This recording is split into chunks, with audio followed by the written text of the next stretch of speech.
Okay, so we've all heard of reverse psychology, right? Like maybe we've Mhm. used it on our kids to get them to eat their vegetables. Yeah. But have you ever thought about using it in your marketing? Hmm. That's what we're going to be diving into today. Boy. We're really going to look at how reverse psychology can be surprisingly effective, Yeah. even for something like chiropractic coaching. Interesting. So, to kind of kick things off, we're going to be exploring a case study from the book Steal This Marketing Idea by Twisty. Okay. And it's all about this company called CloseforChiro, or C4C. C4C. Okay. And they launched this Facebook ad that at first glance looks like a scathing one-star review. Oh, wow. So they're like leaning into the negative right away. Yeah, exactly. They're not shying away from it. And what's interesting is that they didn't just use any negative review. Right. They created this whole persona named V Skeptic Oh, my God. to really drive home the satire. Okay. V skeptic. I love it. So the skeptic character just goes off ranting about long contracts, cult vibes manipulation, basically all the negative stereotypes that you might think about when you think about chiropractic coaching. Right. But it's so over the top, it's so obviously satirical that it actually makes you curious. It makes you want to know more. Yeah, exactly. So it's tapping into that curiosity hook. We as humans, we're drawn to negativity, Right. even if we know it's fake. Yeah. Like a train wreck. You can't look away. Yeah, like what's going to happen next? Yeah, exactly. And then at the bottom of this terrible review, Okay. they have this call to action that says, book a free consult. Oh, wow. So it's almost like they're daring you to prove them wrong. It's like, come on in. You Yeah. think we're so bad. Come see for yourself. Yeah, exactly. So they're playing with that reverse psychology. Yeah, You know, telling people don't do something often makes them want to do it even more. right. Like it's a challenge. Exactly. And people love a challenge. But this is more than just a clever trick, right? Oh, absolutely. There's a real strategy at work here. By addressing those common objections head on in the satirical way, Right. C4C is actually disarming potential clients and building trust. Exactly. They're acknowledging those fears, but they're not afraid to poke fun at them. Right. It's like they're saying, we know what you're thinking. Yeah. And we think it's so ridiculous, we're going to make fun of it ourselves. Exactly. And that self-awareness is key, right? Absolutely. It shows that they're so confident in what they offer. Right. And they're not taking themselves too seriously. They're not afraid to laugh at themselves. Yeah. Which is a subtle way of saying, we're so good at what we do, we can afford to have a little fun with it. I like that. Right. So this ad is also cleverly using something called tribal marketing. Yes. Tribal marketing. This is a fascinating concept. Can you break that down for us a little bit? Sure. So think of it like an inside joke. Okay. If you get that this ad is satire, Uh-huh. you feel like you're part of a select group, you know, Right. like a tribe of savvy consumers who see through the BS. Like we're in on the joke together. Exactly. And that feeling of exclusivity can be really powerful. It makes you feel like you're part of something. Absolutely. It's like you've been led into the inner circle. And it also kind of pre-qualifies their audience, right? Exactly. Because the people who don't get the joke, who are totally turned off by all the negativity, Yeah. they're probably not the right fit for C4C anyway. Precisely so. They've weeded out the wrong people Right. and attracted those who are more likely to resonate with their brand of humor and their approach. It's brilliant. It is pretty clever. So how does this actually play out in the ad itself? Like, how are they weaving those objections that we talked about into the humor? Well, let's take a look at how they tackle the fear of sleazy sales tactics, Okay. which is a common concern with any coaching program. For sure. Instead of shying away from it, they lean right in. Oh, really? Yeah, the ad jokes about how C4C will pressure you into signing a contract you can't afford, Uh-huh. and how their sales team is trained in the ancient art of manipulation. So they're basically exaggerating those fears to the point of absurdity. Exactly. They're making it clear that they're not taking themselves too seriously. Right. They're using humor to address the elephant in the room. Yeah. And by doing so, they're diffusing the tension and making it easier for potential clients to feel comfortable. Well, it's like they're winking at you saying, look, we know this is a concern, but we're not like that. Exactly. We're transparent, we're honest, and we're here to help you. Yes, and that honesty goes a long way in building trust. Now, another common objection in the coaching world is the fear of long contracts. Oh, yeah, for sure. People don't want to feel locked into something that they might regret later. Right. Nobody wants to be stuck in a bad situation. So how does C4C handle this one? Well, believe it or not, the ad actually boasts about their ironclad 10-year contracts. What? Yeah, and it even jokes about how they'll hunt you down if you try to leave. Oh my gosh, that's hilarious. Right. They're taking the fear and amplifying it to the point of ridiculousness. Yeah, no one in their right mind would sign a 10-year contract for chiropractic coaching. Exactly. But by highlighting this absurdity, Mm-hmm. they're subtly reassuring potential clients that their contracts are actually reasonable and flexible. So it's like this clever way to address the concern without getting bogged down in the details. Right, they're letting the humor do the heavy lifting. Okay, so we've talked about sleazy sales tactics and long contracts. What about the weird vibes objection? Ah, yes, the weird vibes. You know, some people associate chiropractic care with new agey beliefs or esoteric practices, Right. which can be a turnoff for some people. Definitely not everyone's cup of tea. So how did C4C address this in the ad? Did they try to downplay that aspect of their approach? Not at all. In fact, they leaned into it even harder. Oh, wow. They went all in. Yeah, the ad describes their office as a vortex of positive energy, where you can unlock your inner chiropractor Yeah.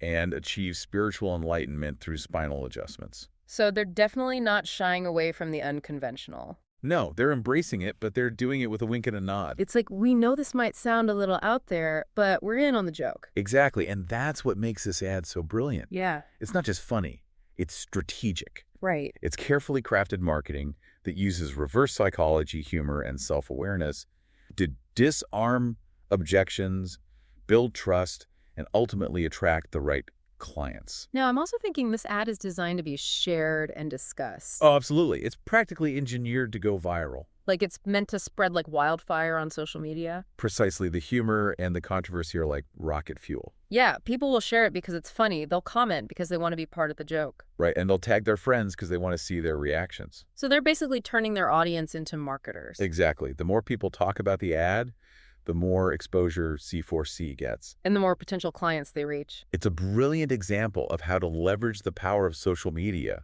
to amplify your marketing message. Now, I know this approach might seem radical to some, Yeah, it's definitely outside the box. but it's actually rooted in some classic marketing principles. That's right. Championed by legends like David Ogilvy, Bill Bernbach, Dan Kennedy, Gary Halbert, and Rory Sutherland. These are some of the biggest names in marketing. Yeah, so why are these figures relevant to this ad? Well, each of these figures, in their own way, advocated for breaking the mold, challenging conventions, and using psychology to create impactful marketing. Okay, so let's unpack that a little bit. Sure. What did these figures stand for? Well, David Ogilvy, known as the father of advertising, Yeah. was a staunch believer in the power of research and understanding consumer psychology. Okay. He famously said, "The consumer isn't a moron, she is your wife." He believed in treating consumers with respect and intelligence, Okay. which is reflected in C4C's approach of not talking down to their audience. What about Bill Bernbach? Bernbach was all about breaking the rules and using creativity to cut through the clutter. Yeah, he was a real creative powerhouse. Absolutely. He famously said, "Rules are what the artist breaks. That's what makes him an artist." I love that. And you can see this philosophy in C4C's willingness to defy conventional marketing wisdom and create something truly unique and attention-grabbing. Now, Dan Kennedy, he's a bit of a marketing maverick, isn't he? Oh, absolutely.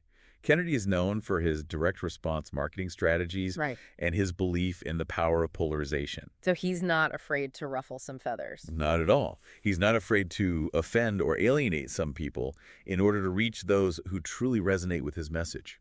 Interesting. And this resonates with C4C's approach of using humor that might not appeal to everyone, but will definitely connect with their target audience. What about Gary Halbert? Halbert was a brilliant copywriter known for his raw, attention-grabbing style. Okay. He wasn't afraid to push boundaries and use unconventional tactics to get his message across. So C4C's ad definitely has that Halbert-esque flair for the dramatic and unexpected. Absolutely, it's got that edge. And finally, we have Rory Sutherland, who brings in the behavioral economics side of things. Yes, Sutherland is a fascinating figure who applies the principles of behavioral economics to marketing and advertising. Okay. He believes that understanding human irrationality is key to creating effective marketing campaigns. And that's what C4C is doing with their reverse psychology, right? Exactly. They're exploiting our predictable irrationalities to drive engagement. So even though C4C's ad might seem like a radical departure from traditional marketing, Yeah. it's actually built on a foundation of proven principles and insights from some of the greatest minds in the field. Exactly. They've taken those principles and applied them in a fresh, innovative way that's perfectly suited for the digital age. Now, I know our listeners are probably thinking this is all very interesting, but how can I apply these principles to my own Right. business? That's the million-dollar question. Yeah, so let's dive into that in the next part of our deep dive. Sounds good. We'll break down the steps you can take to create your own reverse psychology marketing campaign, even if you don't have a V-skeptic up your sleeve. I like it. Okay, so let's shift gears a little bit Yeah. and talk about how you can actually use reverse psychology in your own marketing. Right.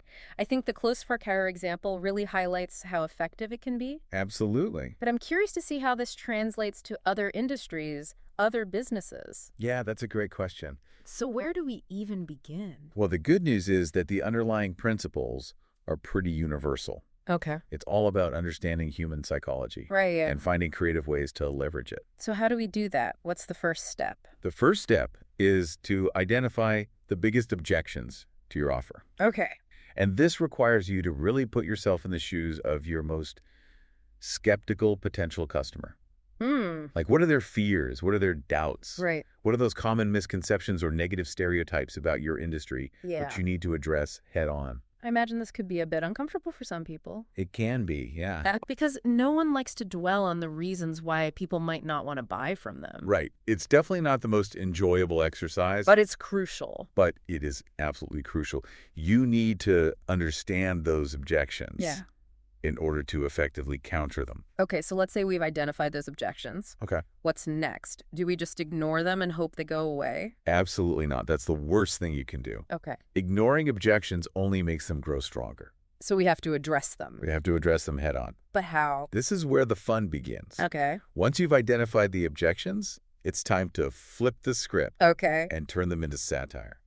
So we're talking about taking those negative perceptions and turning them into something positive, something humorous, something that will make people stop and pay attention. Exactly. You want to take those objections and amplify them. Okay. Exaggerate them. Make them so over the top that it's clear you're not being serious. So for example, if we're selling software and a common objection is that it's too complex and difficult to use, Cool.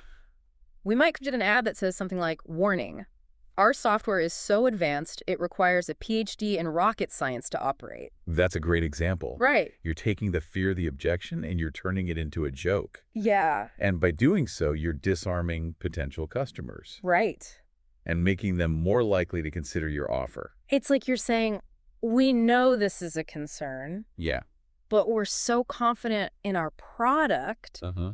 that we're willing to poke fun at ourselves. Precisely. And remember, humor is incredibly effective at building rapport, Yeah. creating a connection with your audience. Right. When you can make people laugh, Yeah. you're lowering their defenses. Exactly. And making them more receptive to your message. Much more receptive. Okay, so we've identified the objections. We've flipped the script. Okay. What's the next step in this reverse psychology marketing plan? The next step is all about encouraging engagement. You want to get your audience involved.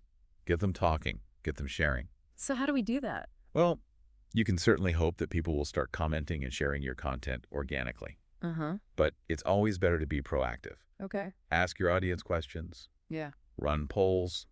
Create contests. Right. Give them incentives to share their thoughts and experiences. So going back to that software example, Yeah. we might ask our audience to share their biggest tech fails or their most frustrating experiences with complicated software. Exactly. Yeah. You're creating a conversation, Yeah. a sense of community around those shared experiences. I like it. And by doing so, you're building trust and credibility. And of course, all of this engagement is also great for our social media algorithm. Oh, absolutely. Right. The more people interact with our content, the more visible it becomes. Exactly. Engagement is key to amplifying your reach and maximizing your impact. Okay, so we've identified objections, flipped the script, encouraged engagement. Right. What's the final step? The final step, and this is crucial, Okay. is to end with a clear and compelling call to action. Okay. You've got their attention. You've made them laugh. Now it's time to guide them towards the action you want them to take. So whether that's booking a call, signing up for our email list, or making a purchase, Yeah. we need to make sure our call to action is prominent and easy to follow. Exactly. Don't be afraid to be direct and tell people exactly what you want them to do. Now, before we jump into some real-world examples Okay. of how major brands have successfully used reverse psychology, Yeah. I'm curious, are there any potential pitfalls we should be aware of? That's a great question. And you're right, this approach could backfire Yeah. if it's not done carefully. So what do we need to watch out for? Well, one of the biggest dangers is being too subtle. Okay. If your satire isn't obvious, people might take you literally Right. and be turned off by your message. So we need to make sure that the humor is over the top Yes. and unmistakable. Absolutely. You don't want people to think you're actually serious about those negative claims. The other danger, I imagine, is being offensive or disrespectful. That's right. Humor is subjective. Right. And what one person finds funny, another might find offensive.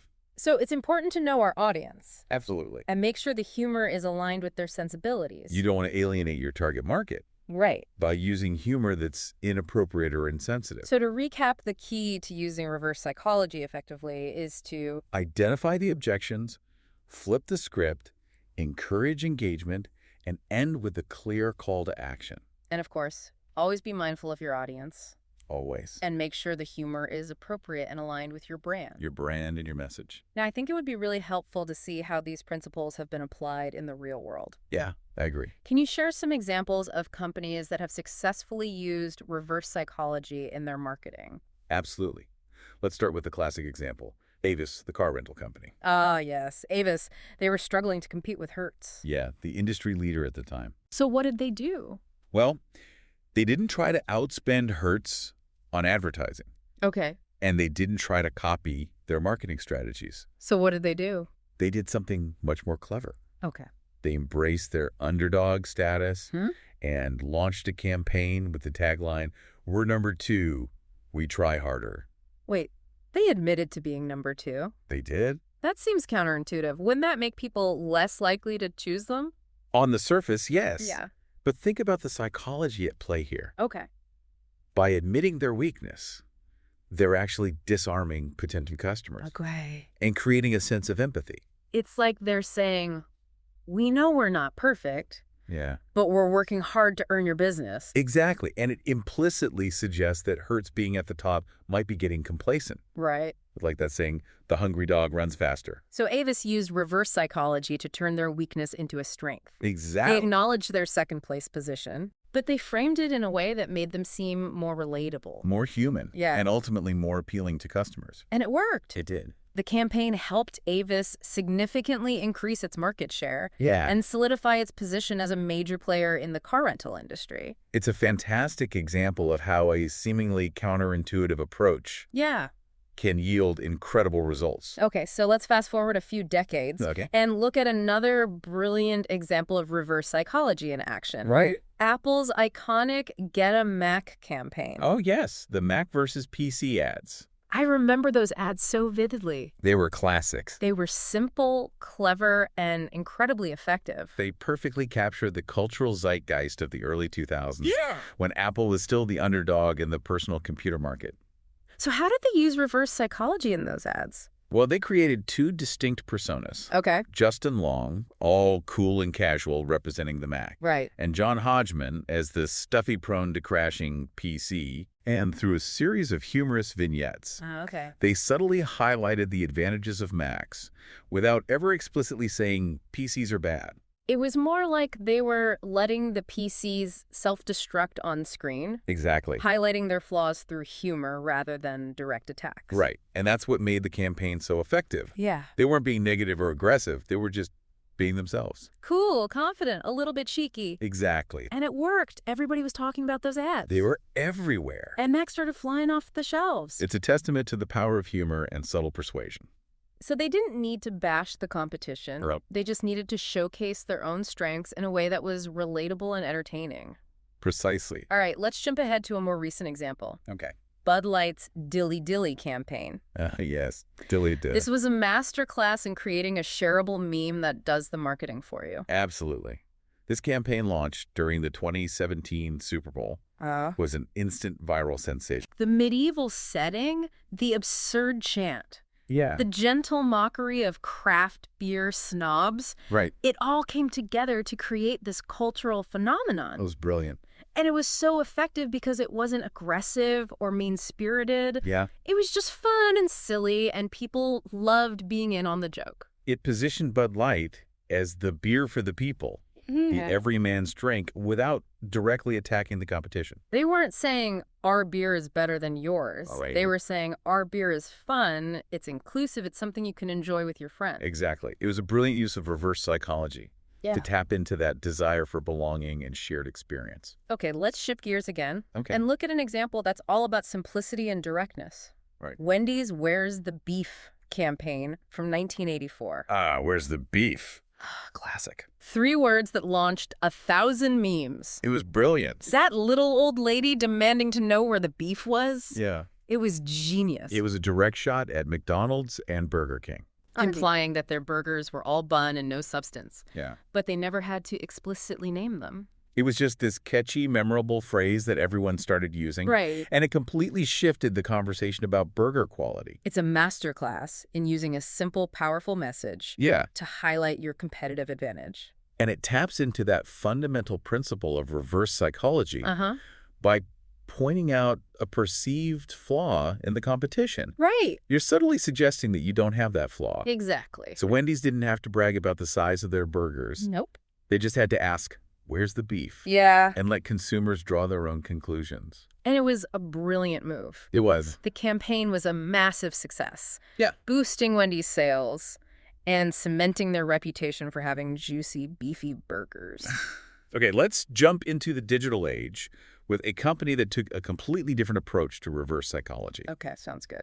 E-Trade and their famous Talking Baby Super Bowl ad from 2008. Oh, yes, the Talking Baby. Talk about making a complex topic approachable. Right. They took something that could be intimidating investing Uh-huh. and made it fun and relatable by having a baby explain it. And who doesn't love a talking baby? It was unexpected, it was funny, and it made people pay attention. And then, of course, the baby spits up and hires a clown. Because why not? It was self-aware. It poked fun at the conventions of financial advertising. Right. And it made people laugh. It was a brilliant way to break through the clutter Yeah. and make E-Trade stand out in a crowded market. And that talking baby became a viral sensation, making E-Trade a household name. It proved that you can take a serious subject and still have fun with it Absolutely. without sacrificing credibility. Now, next up, we have Old Spice. Okay. And they're the man, your man could smell like campaign, Oh, yeah. which was a masterclass in selling an identity. This campaign launched during the 2010 Super Bowl, Yep. completely redefined how men's grooming products were marketed. It was a game changer. So instead of targeting men directly, Uh-huh. they targeted women Right. with this incredibly confident, over-the-top message, Yeah. your man could smell like me. It was brilliant. They used humor, absurdity, and self-awareness to Ah. create this aspirational image that resonated with both men and women. Absolutely. It was a brilliant use of reverse psychology Yeah. by telling women that their man could smell like this. Huh? They were implying that he probably didn't smell like this, Right. and that using Old Spice could help him achieve that ideal. It created a sense of urgency and a desire to improve, Yeah. all without directly attacking the competition or making men feel inadequate. And it worked. It did. Old Spice went viral, sales skyrocketed, Wow. and they became the go-to brand for men who wanted to smell like what your man could smell like. And finally, let's talk about Tesla, Okay? a company that has built its entire brand on reverse psychology. Interesting. Even though they don't do traditional advertising, Right? They've managed to create this incredible buzz and demand for their products without spending millions on traditional advertising. Elon Musk is a master of this. He is. He uses Twitter to create controversy, Uh-huh. generate excitement around new product launches, Right. and cultivate this cult-like following among Tesla enthusiasts. It's really quite remarkable. They've created this aura of exclusivity Yeah. where people feel lucky to own a Tesla, and they're more than happy to spread the word. It's like the ultimate don't buy this message. Right. They don't have to convince you because their customers are already doing it for them. So they've created this incredible demand for their products Yeah. by making them seem exclusive, cutting edge, and even a little bit unattainable. It's a brilliant strategy, Yeah. and it's working incredibly well for them. It's a testament to the power of reverse psychology. Absolutely. Sometimes the best way to sell something Yeah. is to make it seem like you're not trying to sell it at all. So those were some really interesting examples. Yeah, some big names using this stuff. From Avis to Tesla, it seems like reverse psychology has been a part of so many successful marketing campaigns. Yeah, you can't argue with the results. No, not at all. And while not everybody has Elon Musk's Twitter following, Right? Or a Super Bowl ad budget. the core principles, I think, can still apply to anyone's marketing strategy, I agree. no matter how big or small your business is. Exactly. It's all about understanding the psychology behind it and using that knowledge to your advantage. So let's bring it all back around to our listener. Yeah. I mean, we've gone through all the theory and the big name examples. Right. But how can they, listening right now, Yeah. actually use these ideas Right. How do you take this and make it work for you? in their own work or with their own personal brand?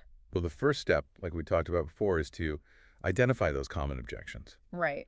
What are the things that people say when they hesitate to buy your product Uh. or hire you for a service or even just engage with your content online? So this is where we need to be brutally honest with ourselves. Absolutely. Step outside our own excitement about what we're doing Yeah. and really try to see things from someone else's perspective. Put yourself in their shoes. Yeah, someone who's skeptical or maybe even resistant to our message. Right. Think about what their concerns would be. And this is where market research and customer feedback can be super valuable, right? It's gold. Talk to your customers, read online reviews, pay attention to the questions people are asking. All of that will give you valuable insights. Okay, so we've got a good understanding of what those objections are. Okay.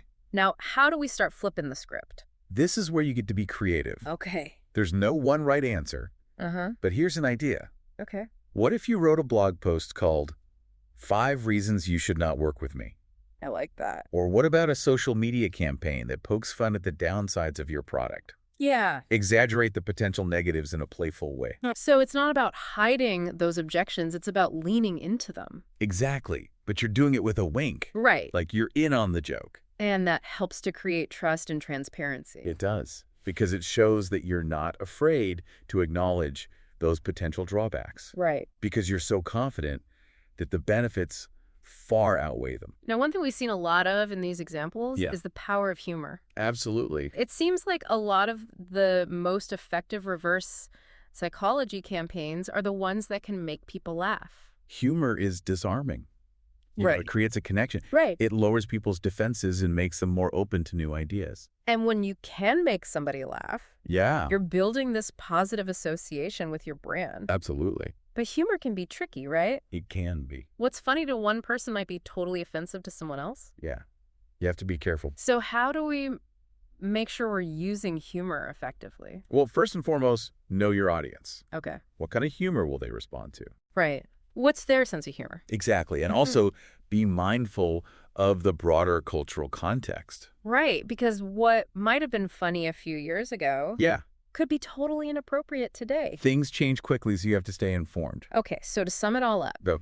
if you're thinking about adding a little reverse psychology to your marketing, Yeah. here's what you need to remember. Okay. I'm listening. Identify the objections. Yep. Flip the script. Mm-hmm. Use humor, but be strategic about it. Yes. Encourage engagement. And always be mindful of your audience. Couldn't have said it better myself. So it's all about being creative, taking risks, Right. not being afraid to think outside the box. And don't be afraid to challenge those conventional marketing ideas. Reverse psychology isn't about tricking people No. or manipulating them. It's about persuasion, not manipulation. It's about understanding how people think Yeah. and using that knowledge to create marketing that connects. Exactly. You want your marketing to resonate with people. So it's about sparking curiosity, Yeah. challenging assumptions, getting people to think differently about your brand or your message. And hopefully you'll make them laugh along the way. Exactly. And as we wrap up this deep dive into reverse psychology marketing, Yeah. I want to leave you with one final thought. Okay, hit me with it. What if playing devil's advocate with your own ideas could actually help you unlock their true potential? That's a great question. What if embracing the objections, acknowledging the fears head on, could actually turn them into your biggest strengths? That's a powerful concept. It is. And I encourage everyone listening to really think about that. So go out there, get creative, don't be afraid to experiment, Yeah, have fun with it. and see what happens when you add a little reverse psychology to your marketing. Until next time, keep diving deep.